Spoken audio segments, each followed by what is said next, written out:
Bem-vindos. Nesse módulo demonstraremos como resolver circuitos de corrente alternada utilizando números complexos. Nos módulos anteriores, vimos que circuitos de corrente alternada trabalham com formas de onda cossenoidais com valor de pico Vp,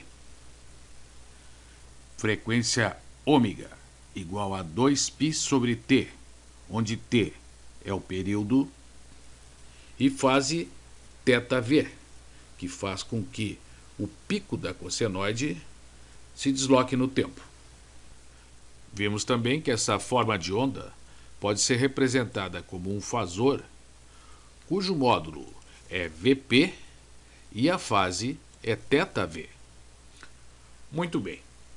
Se considerarmos que o nosso eixo horizontal é o eixo dos números reais e o eixo vertical é o eixo dos números imaginários, o nosso fasor V poderá ser representado como um número complexo, V complexo igual a Vx mais I Vy, onde Vx é igual a Vp cosseno de θv e Vy é igual a Vp seno de θv.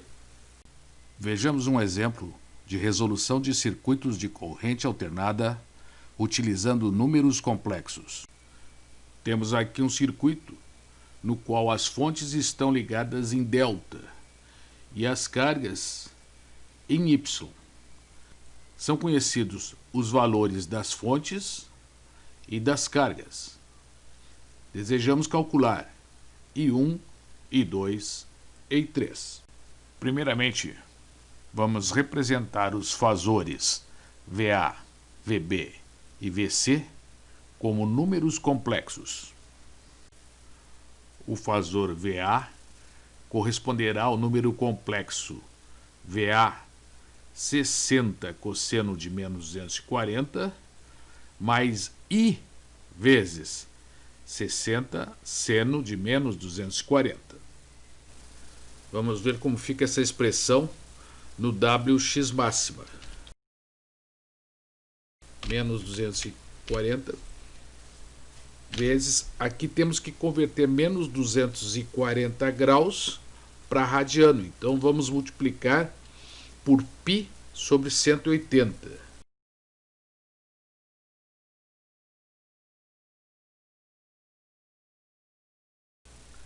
Essas outras duas fontes serão representadas de forma análoga. A partir daqui podemos resolver esse circuito exatamente como o faríamos se fosse um circuito de corrente contínua. Vamos então obter a nossa primeira equação aplicando a lei dos nós sobre este nó. I1 mais I2 mais I3 é igual a zero. Nossa segunda equação será obtida através da análise desta malha. Mais VA mais 1 vezes I2 menos 3 vezes I3 é igual a zero. E nossa terceira equação será obtida analisando esta malha. Mais VC mais 2 vezes I1 menos 1 vezes I2 é igual a zero. Pronto.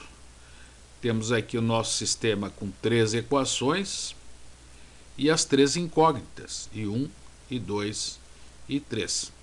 Sempre lembrando que VA e VC são constantes. Agora podemos transcrever esse sistema de equações para o Wx máxima e utilizar o comando solve para resolver o sistema composto pelas equações E1, E2 e E3 e encontrar os valores das variáveis I1, I2 e I3. Shift Enter. Pronto. Aqui está a solução.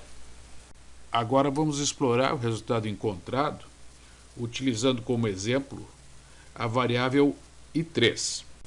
Vamos copiar o resultado encontrado, colar, substituir igual aqui por 2 pontos para declarar uma variável I3, dólar. Agora vamos utilizar a função imagPart para declarar a variável I3 imag, que contém a parte imaginária do número complexo I3. E vamos utilizar a função float para representar esse valor como ponto flutuante. Aqui está. A parte imaginária do número complexo I3 é 14,17. De forma similar, vamos utilizar a função realPart de I3 para criar a variável I3 real, cujo valor será menos 2,72. Com esses valores, podemos desenhar o nosso fazor I3 no plano complexo. Parte imaginária 14,2 e parte real 2,7. A função CABS de I3 calcula o módulo do número complexo. Nesse exemplo, 14,43, 14,4. A função ATAN2, arco tangente com 2 parâmetros, pode ser utilizada para calcular a fase em radianos.